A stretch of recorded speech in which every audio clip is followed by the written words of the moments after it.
Hello student, स्वागत है आप सभी का एक नई वीडियो में। अगर आपकी स्कॉलरशिप की राशि इस बार नहीं आई है तो आपकी स्कॉलरशिप की राशि अब आएगी या फिर नहीं, और अगर आएगी तो कब तक आएगी। आप किसी भी कैटेगरी से बिलोंग करते हो, SC, ST, general, OBC, minority, तो इसको लेकर के एक ऑफिशियल नोटिस भी जारी किया गया है। और देखिए, जितने भी यूनिवर्सिटी होते हैं या फिर कह लिए कि शासन द्वारा जब उनको अपडेट मिलता है तो यूनिवर्सिटी भी अपनी ओर से नोटिस वगैरह जारी कर देती हैं, जैसा कि यहाँ पे आपको दिख रहा होगा। और इसमें कई सारे पॉइंट्स बताए गए हैं, जैसा कि मैंने आपको इन्फॉर्मेशन दी थी कि एससी एसटी वर्ग के छात्रों के लिए फिर से पोर्टल ओपन किया गया है। किसी कारणवश मान लिया कि उनका रिजेक्ट कर दिया गया था या फिर तकनीकी समस्या के कारण उनका रिजेक्ट हो गया था स्टेटस, तो उनका स्टेटस फिर से वेरीफाइड किया जा रहा है और उसको अग्रसारित किया जा रहा है, जैसा कि यहाँ पे आपको पॉइंट्स दिख रहे होंगे। लेकिन इसके बावजूद जो और भी कैटेगरी के छात्र हैं, क्या उनकी स्कॉलरशिप की राशि अब आएगी या फिर नहीं, और अगर आएगी तो कब तक संभावना है कि उनकी भी स्कॉलरशिप की राशि आ जाएगी। एक और चीज़, काफ़ी सारे छात्र मैसेज कर रहे हैं व्हाट्सएप पे कि जो अपना स्टेटस है वो स्टेटस नहीं देख पा रहे हैं। तो अगर आप यूपी स्कॉलरशिप की ऑफिशियल वेबसाइट पर अगर आप विजिट करेंगे तो वहाँ पे जब आप स्टेटस देखेंगे, जैसे कि मैंने आपको जो प्रोसेस बताया है, तो अब वहाँ पे जो एक तरीके से कह सकते हैं नया पोर्टल ओपन हो गया है। पहले 2022-23 का पोर्टल था, वहाँ से आप देख सकते थे। अब 2023-24 का आ गया है। तो कभी कभी पोर्टल ओपन हो रहा था, अभी पीछे की बात करें 2-4 दिन की, तो पोर्टल ओपन हो रहा था, बच्चे स्टेटस देख रहे थे। तो अब स्टेटस भी ओपन नहीं हो पा रहा है सही से, तो काफ़ी सारे छात्र परेशान हैं कि मेरा स्कॉलरशिप का पैसा पता नहीं अब आएगा या फिर नहीं।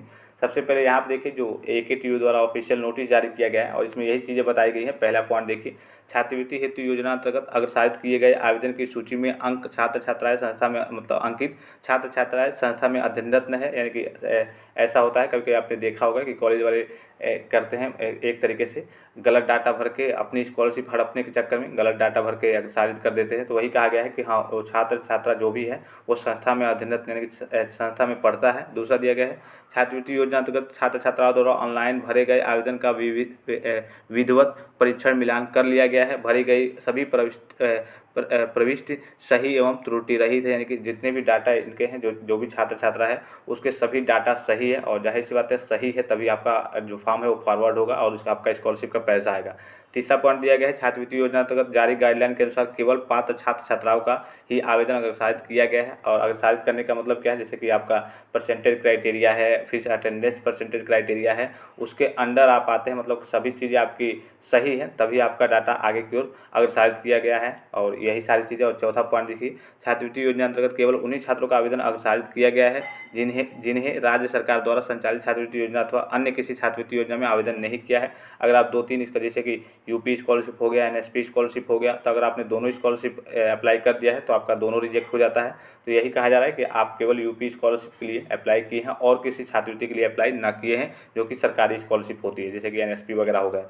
पाँचवा पॉइंट है, छात्रवृत्ति योजना अंतर्गत किसी अपात्र छात्र छात्राओं का आवेदन अग्रसारित नहीं किया गया है। यानी कि ये आप जो भी यूनिवर्सिटी वगैरह होती हैं वो सारी चीज़ें पूछती हैं कि मतलब कि जो भी आपने डाटा भेजा है इंस्टीट्यूट ने, तो सारी चीज़ें आपने सही भेजा है। अभी मैंने आपको शुरू में भी कहा, कई कॉलेज वाले फ्रॉड कर देते हैं, गलत डाटा भेज के बच्चों का एक तरीके से कहिए कि छात्रवृत्ति हड़पने के लिए गलत डाटा वगैरह भेज देते हैं। तो वही सारी चीज़ें हैं यहाँ पे दी गई हैं। और जो आपका स्कॉलरशिप का पैसा आने वाला है, यहाँ पे मान लीजिए कि जो भी खास करके SC ST वर्ग के छात्र हैं उनका स्कॉलरशिप का पैसा आने वाला है, वो 12 जून तक उनका पैसा आने वाला है।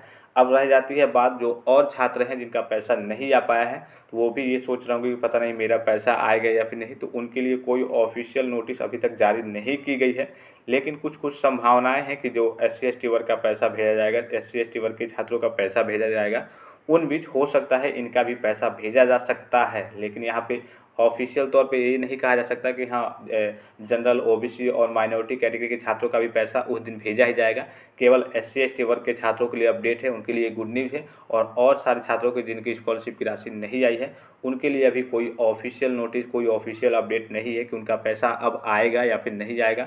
अगर आगे कोई भी जानकारी मिलती है तो मैं आप सभी छात्रों को इन्फॉर्म कर दूंगा। अगर आपका status verified recommended by district scholarship committee है, उसके बावजूद भी आपका पैसा नहीं आया है, तो जाहिर सी बात है कि गवर्नमेंट को भी इस पर सोचना चाहिए। अगर आप क्राइटेरिया को फॉलो करते हैं, यानी कि क्राइटेरिया के आप अंतर्गत हैं, तो आपका स्कॉलरशिप का पैसा शासन को भेजना ही चाहिए। अगर इसलिए कि जाहिर सी बात है, अगर आपका पूरा डाटा भी सही है, अब क्राइटेरिया के अंतर्गत आते भी हैं, तो आपका पैसा गवर्नमेंट को भेजना चाहिए। लेकिन देखिए, अभी तक OBC, जनरल और माइनॉरिटी के लिए कोई ऑफिशियल नोटिस, कोई ऑफिशियल अपडेट नहीं है कि उनका पैसा आएगा या फिर नहीं। और SC ST वर्ग के जितने भी छात्र हैं इस वीडियो को देख रहे हैं, अगर उनका पैसा नहीं आया है तो उनका पैसा 12 जून 2023 तक उनके बैंक अकाउंट में चलाएगा, according to official notice. Notice.